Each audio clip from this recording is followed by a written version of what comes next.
1.1 पर बात करेंगे। इससे पहले हम आपको एसपी सर मैथमेटिक्स पर स्वागत करते हैं। ठीक है, मैं हूं सूर्य प्रकाश यादव। ठीक है, तो प्रमेय नंबर 1.1 पर आपको बात करते हैं। तो यूक्लिड विभाजन प्रमेय क्या? ठीक है, यूक्लिड विभाजन प्रमेय क्या? दो धनात्मक पूर्णांक ए और बी दिए रहने पर ऐसी अद्वितीय पूर्ण संख्याएं क्यू और आर विद्यमान हैं कि a=bq+r, या जहाँ 0 <= होगा r, जहाँ r क्या होगा 0 के बराबर होगा, बड़ा हो सकता है, और <= होगा b क्या होगा ऑलरेडी r से बड़ा होगा। ठीक है, r <= b। जिस तरफ इसका मुंह खुला होता है वो ऑलरेडी क्या होती हैं, बड़ी होती हैं। ठीक है, तो हम यहाँ पे देखेंगे यूक्लिड विभाजन एल्गोरिथम के चरण। एल्गोरिथम कहिए या प्रमेय क्या कहिए, इसका नाम है। ठीक है, इसके चरण देखेंगे तो कार्यविधि। हम इससे कार्यविधि मतलब कार्य कैसे करेंगे इस पर, तो इसको हम यहाँ पे सीखेंगे। ठीक है, माना तो पूर्णांक c और d, जहाँ d c और c<d, इसको लिख सकते हैं। जिस तरफ मुंह खुला होता है वो बड़ा होता है। ठीक है, तो का एचसीएफ ज्ञात करना है। तो यहाँ पे हम चरण देखेंगे। ठीक है, तो इसके पहले चरण में हम लिखेंगे c और d के लिए यूक्लिड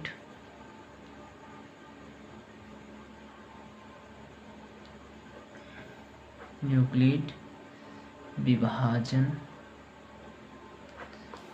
प्रमेय का, ठीक है,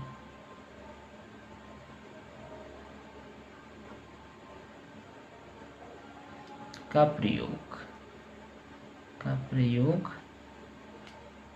ठीक है, सी और डी के लिए यूक्लिड विभाजन प्रमेयिका का प्रयोग। देखिए हम यहाँ पे प्रयोग किस प्रकार से करते हैं। देखिए सी और डी, तो यहाँ पे हमारा क्या है, सी ग्रेटर है डी से, तो हम यहाँ पे लिखेंगे। देखिए जो बड़ा होता है उसमें छोटे वाले से हम भाग दे देते हैं। ठीक है, डी यहाँ पे फिर आपका क्या आएगा, क्यू प्लस आर। ठीक है, तो जहाँ आपको लिखना होगा 0 <= होगा r <= क्या हो जाएगा, d हो जाएगा। देखिए हम यहाँ पे a और b के जगह c और d मान लिए हैं। ठीक है, क्योंकि एनसीईआरटी में ऐसे टर्म लिए गए हैं जिससे आपको समझ में आए, इसलिए हमने ऐसा ले रहे हैं। नहीं तो हम a और b के रूप में भी दिखा सकते हैं, कोई प्रॉब्लम नहीं है। तो ध्यान देना, यहाँ पे c क्या है आपका, भाज्य है। क्या है, भाज्य है। और q यहाँ पे आपका d क्या है, भाजक है। क्यू क्या है, भागफल है आपका, भागफल। आर क्या है आपका, शेषफल है। क्या है, शेषफल है। ठीक है, तो इस पर हम यूक्लिड विभाजन प्रमेयिका का क्या करेंगे, प्रयोग करेंगे। चरण 2 पर हम बात करेंगे। यदि r 0 हो तो आपका यहाँ पे क्या होगा। देखिए r 0 है तो d पूर्णांकों c और d का एचसीएफ है। यदि r ≠ 0, r बराबर 0 नहीं होगा, तब क्या होगा, r ≠ 0 है तो d और r के लिए यूक्लिड विभाजन प्रमेयिका का प्रयोग कीजिए। ठीक है, यह यूक्लिड विभाजन प्रमेयिका का प्रयोग किया जाएगा। अब चरण नंबर 3 पर आते हैं। चरण नंबर 3 पर इसमें हम बताएंगे कि तब तक उसका प्रयोग किया जाएगा जब तक r 0 न हो जाए। ठीक है, इसका एचसीएफ न मिल जाए, तब तक इस विभाजन प्रमेयिका का हमें प्रयोग करते रहना है। तो इसमें यही बात लिखी जाएगी। ठीक है, तो आगे हम देखते हैं चरण 3। देखिए इसमें इस प्रक्रिया को तब तक जारी रखिए जब तक शेषफल 0 न प्राप्त हो। ठीक है, यही बात मैंने वाक्यों में कहा जो कि यहाँ पे लिख रहे हैं, जब तक 0 प्राप्त हो जाए। ठीक है, न प्राप्त हो जाए। इसी स्थिति में प्राप्त भाजक ही वांछित एचसीएफ है। मतलब जो r 0 होने पर क्या होगा, आपका भाजक प्राप्त होगा, वह आपका क्या होगा, एचसीएफ होगा। क्या होगा, एच सी एफ होगा। यह इस प्रकार से होता है जैसे आपको यहाँ पे दिया है, ध्यान दीजिए, सी इक्वल टू आपका है, ठीक है, डी क्यू प्लस आर। तो यहाँ पे क्या होता है, भाज्य बराबर होता है, ठीक है, भाग, ठीक है, यहाँ पे आपका आ जाएगा भागफल, पहले आपका भाजक आता है, डी क्योंकि भाजक है, तो यहाँ पे इंटू, यहाँ पे हम लिख देंगे क्या, आपका भाजक, ठीक है, भाजक इंटू भागफल प्लस शेषफल, क्या होता है, शेषफल। यह आपका क्या हो जाता है, यूक्लिड विभाजन प्रमेय का, ठीक है, यूक्लिड विभाजन प्रमेय क्या होता है, ठीक है। इसी को आप यहाँ पे इस प्रकार से लिख सकते हैं कि भाज्य बराबर भाजक इंटू भागफल प्लस शेषफल,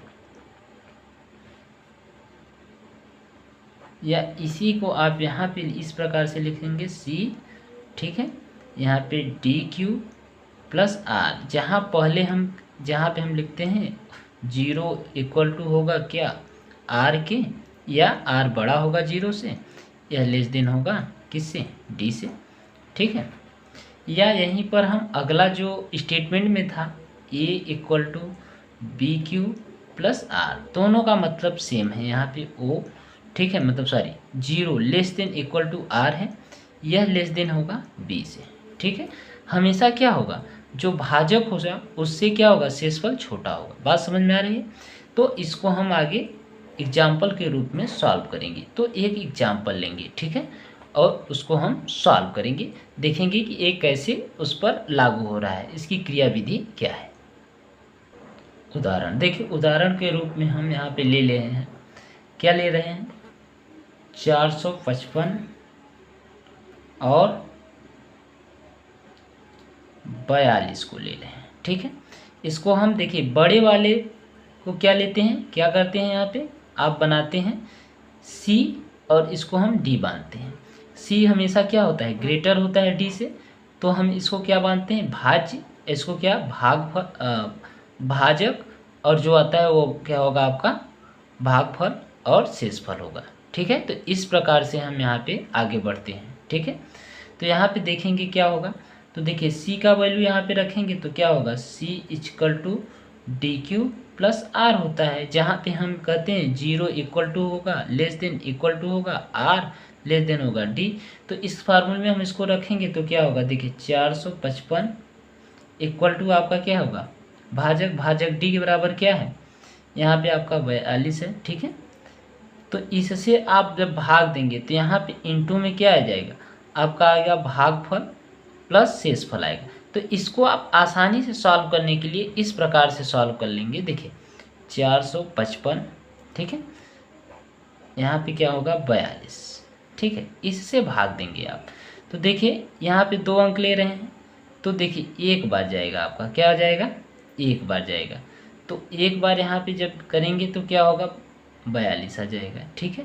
यहाँ पे माइनस करेंगे तो क्या आपका बचेगा बताइएगा, तो यहाँ पे आपका 3 बचेगा, यह आपका कट जाएगा, ठीक है। तो यहाँ पे 5 आ जाएगा, ठीक है, यहाँ पे आपका क्या आएगा 5 आ जाएगा, ठीक है। तो इससे जाएगा नहीं जाएगा, तो यहाँ पे 0 बार हो जाएगा, ठीक है, और यहाँ पे क्या होगा आपका, यह शेषफल हो जाएगा, ठीक है। तो यह 0 बार, अब जब बचेगा नीचे आएगा वह शेषफल होगा। तो यहाँ पे इस प्रकार से आप लिख सकते हैं, देखिए तो यहाँ इस प्रकार से आपका शेषफल क्या हो जाएगा 35, मतलब 35 आ जाएगा। तो यहाँ पे आप लिखा था क्या 455, मतलब 455 बराबर यहाँ पे क्या था 42 इंटू आपका क्या था भागफल 10 प्लस शेषफल आपका 35 आ गया। यह फर्स्ट स्टेप कंप्लीट हुआ, लेकिन यह क्या है आर है आपका, आर या 0 के बराबर है नहीं है। तो फिर अगला स्टेप दूसरे चरण में हम चलेंगे, तो क्या करेंगे, इसमें दूसरे चरण में आर और डी आपका क्या है यह है, ठीक है, यह क्यू है आपका, यह सी है। तो डी और आर का पुनः करेंगे, तो यहाँ पे क्या होगा भाज्य हो जाएगा, यह आपका क्या हो जाएगा, यह आपका क्या होगा भाजक, यह आपका भाज्य, यह आपका भाजक। तो यहाँ पे 42 बराबर यहाँ पे क्या लिखेंगे 35, इससे भाग देंगे तो 1 बार जाएगा, ठीक है। तो यहाँ पे आपका क्या आएगा बताइएगा, भागफल 1 आएगा। ठीक है। और यहाँ पे आपका बचेगा कितना बताइएगा, तो यहाँ पे आपका जो बचेगा उसको आप यहाँ पे लिखेंगे प्लस शेषफल, ठीक है। तो यहाँ पे बच जाएगा आपका 7। अब भी देखिए आपका ये आर जीरो है नहीं है, ठीक है, इक्वल टू जीरो नहीं, यह आपका क्या है क्यू हो, यह आपका क्या है डी है, ठीक है। अब यह आपका सी था, सेकेंड स्टेज में आपका सी था, फिर यह जीरो नहीं है, तो आप फिर आर और डी को क्या करेंगे पुनः करेंगे, ठीक है। जब तक जीरो नहीं हो जाते यह प्रक्रिया आप कंटिन्यू जारी रखेंगे। तो यहाँ पे आप चाहें तो इस प्रकार से भी फिर अगले स्टेप का ये भाग कर सकते हैं, फिर जो आएगा उसको कर सकते हैं, ठीक है। या अगले स्टेप में आप अगर इस प्रकार से नहीं कर पा रहे हैं तो यहाँ पे इस प्रकार से आप कर सकते हैं। देखिए सेकेंड स्टेप का यहाँ पे 35, यहाँ पे देखिए 42 एक बार जाएगा, यहाँ पे 35 में से 42 में से जब 35 घटाएंगे तो यहाँ पे आपका क्या बचेगा 12 में से यहाँ पे 5 जब जाएगा तो आपका आ जाएगा 7, यहाँ पे 3 जीरो हो जाएगा, शेषफल आपका यह बचा, ठीक है। इस प्रकार से लिखा गया। पुनः आपका जब अगला स्टेप आप डी, तो यहाँ पे देखिए डी क्या होगा आपका भाज्य होगा। तो देखिए 35 यहाँ पे आपका क्या हो जाएगा, जब अगला पॉइंट तो 7 से आप क्या करेंगे 7 से भाग देंगे तो 7, ठीक है।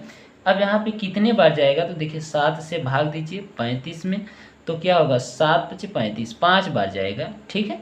तो यह क्या होगा शेषफल जीरो हो रहा है, ठीक है। तो यहाँ पे 5 बार जाएगा प्लस जीरो, अब आर बराबर यहाँ पे आपका क्या हो गया जीरो।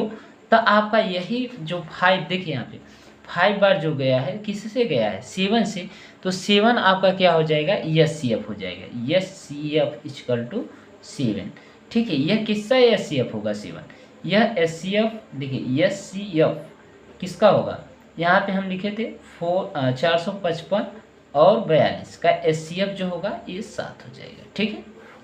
यह आपका आंसर हो जाएगा, ठीक है।